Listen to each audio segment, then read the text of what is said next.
माझं नाव रेखा आहे. मी एका खेडेगावात राहते आणि शेतीचे काम करते. पावसाळ्याचे दिवस होते आणि शेतात काम करत असताना संध्याकाळ झाली. आकाशात ढग दाटले होते आणि वातावरणात गारवा होता. मी शेतात काम करत होते तेवढ्यातच अचानक जोराचा पाऊस सुरू झाला. मी घाईघाईने शेतात असलेल्या माझ्या झोपडीकडे धाव घेतली. ती झोपडी मला अशा पावसाळी परिस्थितीत थोडा आश्रय म्हणून मिळू देत असे. पावसाचा जोर एवढा वाढला की घरी जाणं काही शक्यच नव्हतं. माझ्या शेताजवळ एक नदी सुद्धा होती आणि पावसामुळे तिला प्रचंड पूर आला होता. मी झोपडीत बसून थांबले होते, पण परिस्थिती अधिकच बिकट होत होती. थोड्याच वेळात माझ्या शेजारच्या शेतात काम करणारा आकाश नावाचा तरुण धावत आला. त्याचंही घर दूर असल्यामुळे तोही आश्रयासाठी माझ्या झोपडीत आला. तो ओला झालेला होता आणि मलाही ओलाव्यामुळे चांगलीच थंडी वाजत होती. पाऊस कमी होण्याचं काही चिन्ह दिसत नव्हतं. आम्ही दोघं झोपडीत अडकून पडलो होतो. रात्रीचे अंधाराचे सावट पसरलं होतं आणि थंडीने शरीर कळकळायला लागलं होतं. झोपडीत कोणतीही उबदार कपडे किंवा शेकोटी करण्यास साधन नव्हतं. आम्हाला एकमेकांचा आधार घ्यावा लागणार होता, कारण थंडी एवढी वाढत होती की तिथे बसून राहणं अवघड झालं होतं. मी दिसायला गव्हाळ रंगाची होते आणि नेहमी साडी नेसायचे. माझ्या साधेपणातही एक आकर्षण होते आणि माझी छाती थोडी मोठी असल्यामुळे मी थोडी जास्तच उठून दिसायचे आणि त्यामुळे माझ्याकडे लोकांचे लक्ष खूप वेधलं जायचं. पण मला ते कधीच त्रासदायक वाटलं नाही, कारण मी स्वतःला जसं आहे तसं स्वीकारलं होतं. साडी माझी आवडती पेहराव होती आणि मी त्यात नेहमीच आत्मविश्वासाने वावरायची. त्या दिवशी मी मेहंदी रंगाची साडी नेसली होती. साडी खूपच साधी होती, पण तिच्या रंगामुळे ती खूप आकर्षक वाटत होती. साडीवर मी पिवळ्या रंगाचा ब्लाऊज घातला होता, जो साडीला एकदम छान शोभून दिसत होता. साडी आणि ब्लाऊजच्या रंगसंगीत खूपच सुंदर होते आणि मी नेहमीप्रमाणे केस मोकळे सोडले होते. लोक मला नेहमी लक्षात ठेवायचे आणि त्यातल्या त्यात माझा मोठं आकर्षण असलेलं शरीर सौष्ठव त्याचं लक्ष वेधून द्यायचं. आकाशसोबतची ती रात्र मला अजूनही आठवते. त्या रात्रीची मी हाच पेहराव घातला होता. मेहंदी रंगाच्या साडीमुळे माझं सावळ रूप अजूनच उखडून दिसत होतं आणि पिवळ्या ब्लाऊजमुळे मला एक प्रकारची चमक मिळाली होती. आकाशने माझ्याकडे कधीच वाईट नजरेने पाहिलं नाही. त्या मेहंदी रंगाच्या साडीत पिवळ्या ब्लाऊजमध्ये मी त्या रात्री खूपच आकर्षण दिसत होते. पण आकाशच्या वागण्यात मात्र एक साधेपणा आणि माणुसकी होती. त्यामुळे मला त्याच्यासोबत खूप सुरक्षित वाटलं होतं. असं असतं ना की काही मुलांसोबत मुलींना खूप सुरक्षित वाटतं. आकाश माझ्याहून वयाने खूप लहान होता. त्याच्या बोलण्यात आणि वागण्यात एक साधेपणा आणि आदर होता. त्यामुळे त्याच्याशी बोलताना मला नेहमी चांगले वाटायचे. आम्ही दोघंही एकमेकांसोबत बराच वेळ घालवत होतो आणि विविध विषयावर चर्चा करत होतो. त्याचं बोलणं इतकं साधं होतं की त्याच्याशी गप्पा मारताना मला कधीच कोणताही ताण जाणवला नाही. त्याच्या व्यक्तिमत्वात एक प्रकारचं सौम्य आकर्षण होतं, जे मला त्याच्याशी सतत संवाद साधण्यास प्रेरित करायचं.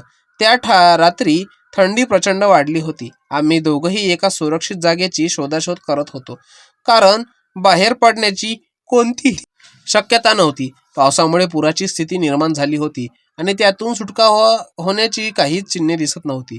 थंडीमुळे माझं शरीर थरथरू लागलं होतं. आकाश सुद्धा त्याच परिस्थितीत होता. आम्ही दोघंही थंडीच्या दाहात अडकलेले होतो. पण त्याच वेळी परिस्थितीत गांभीर्य जाणवून मला एक उपाय सुचला. मी आकाशकडे पाहिलं आणि विचार केला, आपल्याला या थंडीत वाचायचं असेल तर उष्णतेची गरज आहे. अंगातील उष्णता टिकवण्यासाठी आपल्याला एकत्र झोपण्यावाचून पर्याय नाही. मी आकाशला सांगितलं, आपल्याला रात्री जिवंत राहायचं असेल तर आपल्याला एकत्र झोपून अंगातली उष्णता टिकवावी लागेल. त्याचं हे ऐकून चेहऱ्यावर थोडासा विचारमग्न भाव आला.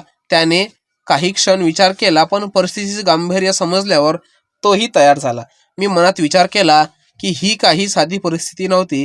प्रचंड थंडी आणि निसर्गाच्या या आव्हानातून वाचण्यासाठी आम्हाला एकमेकांच्या उष्णतेची गरज होती. आकाश माझ्या शेजारी झोपला आणि त्याच्या अंगाची उष्णता मला जाणवू लागली आणि हळूहळू अंगातली थंडी कमी होऊ लागली.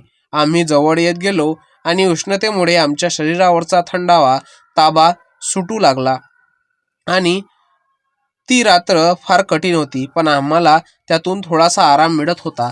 सुरुवातीला आम्ही एकमेकांजवळ फक्त उष्णता टिकवण्यासाठी होतो, पण नंतर हळूहळू परिस्थिती बदलू लागली होती. आकाशचा हात हळूच माझ्या पाठीवर फिरू लागला होता आणि त्याचा स्पर्श मला खूपच सुखद वाटू लागलं होतं. त्या स्पर्शात एक वेगळीच ऊब होती, जी फक्त शरीराची नव्हती तर भावनांची होती. मी सुद्धा त्याच्या जवळ गेले आणि तो मला अधिकच जवळ घेऊन झोपला. त्या क्षणी सगळ्या गोष्टी मागे पडल्या होत्या. आमचं फक्त एकमेकांकडे असलेलं आकर्षण आणि त्या रात्रभराचा एकाकीपणा होतं. हळूहळू आम्ही एकमेकांत हरवून गेलो. त्या रात्रभराचं थंडीचं कारण मागे पडलं आणि आम्ही एकमेकांमध्ये गुंतून गेलो. त्या परिस्थितीत आम्हाला फक्त एकमेकांची साथ पुरेशी होती. जग सगळं विसरून आम्ही एकमेकांच्या जवळ आलो. प्रेमाच्या त्या क्षणामध्ये गुंतून गेलो. रात्र संपली आणि सकाळी आम्ही दोघंही जागे झालो. बाहेर पाहिलं तर पाऊस थांबला होता आणि पुराचं पाणी ओसरलं होतं. वातावरण आता थोडं सुसह्य झालं होतं, पण आमच्या मनात रात्रीच्या त्या घडामोडीच्या आठवणींनी जागा घेतली होती. आम्ही दोघांनी एकमेकांकडे पाहिलं. आकाशच्या चेहऱ्यावर काहीच संकोच आणि विचार दिसत होते आणि मला हे समजलं की त्याच्या मनात रात्रीचं जे काही घडलं त्याबद्दल काही प्रश्न निर्माण झाले होते. मी त्याच्याकडे शांतपणे पाहिले आणि त्याला म्हणाले, आकाश, जे काही घडलं ते फक्त आमचा जीव वाचवण्यासाठी होतं. तू याबद्दल काहीही विचार करू नकोस. माझ्या या वाक्यांनी त्याला काहीसा दिलासा मिळाला असावा. त्याने माझं म्हणणं मान्य केलं आणि तोही हळूहळू गोष्ट विसरण्याचा प्रयत्न करू लागला. वाक्यांनी त्या दिवशी आम्ही दोघेही निशब्द होतो. एकमेकांशी फारसं बोललो नाही, पण मनात एकमेकांच्या भावनांचा ताण होता. जे काही घडलं ते परिस्थितीमुळे घडलं होतं, पण त्या ठिकाणी क्षणाची गोडी आणि उष्णता काही दिवस मनात राहिली. तर अशा पद्धतीने आम्ही जीव वाचवला होता. ती रात्र खूप कठीण होती. थंडी आणि पुरामुळे परिस्थिती आणखीनच कठीण झाली होती. अंगातली उष्णता टिकवण्यासाठी आम्हाला एकमेकांच्या जवळ झोपावं लागलं. त्यामुळे थोडासा आराम मिळाला. मी दिसायला सुंदर होते, पण आकाशने मला कधीच कोणत्याही प्रकारचा त्रास दिला नाही. तो खूपच समजूतदार आणि जबाबदार होता. तर मित्रांनो, कशी वाटली तुम्हाला ही स्टोरी? त्याच्या साधेपणातच त्याची खरी माणुसकी जाणवली.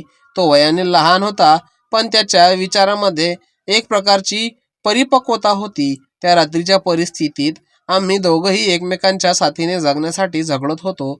जे काही घडलं ते फक्त परिस्थितीमुळे होतं, पण आकाशने कधीच माझ्या सौंदर्याचा गैरफायदा घेतला नाही. त्याचं वागणं नेहमीच आदरपूर्ण होतं. आकाशची समजूतदार वृत्ती मला खूप आवडली. त्याने कोणत्याही क्षणी कोणत्याही गैरसमज होऊ दिला नाही. त्या रात्री आम्ही जिवंत राहिलो आणि आमच्या नात्याचं एक वेगळं रूप निर्माण झालं. पण त्यामध्ये कोणताही स्वार्थ नव्हता. आकाशने माझ्या सौंदर्याचा कधीच फायदा घेतला नाही आणि उलट त्याने मला एक मित्र म्हणून सांभाळलं. आणि आम्ही त्या कठीण रात्रीचा अनुभव मागे सोडला आणि निसर्गाच्या आव्हानावर मात करून पुढे निघालो. आकाशने मला आयुष्यभरासाठी एक गोष्ट शिकवली, परिस्थिती कितीही कठीण असली तरी माणुसकी आणि आदर नेहमीच जपावा. मित्रांनो, कशी वाटली स्टोरी? जर आवडली असेल तर चॅनलला लाईक आणि सबस्क्राईब जरूर करून घ्या. आणि स्टोरी ऐकल्याबद्दल तुमच्या मनापासून धन्यवाद. आणि अशीच आमची स्टोरी ऐकता आणि स्टोरी ऐकण्यासाठी आमच्या चॅनलवर सबस्क्राईब करून बेल आयकॉनला टच करून घ्या.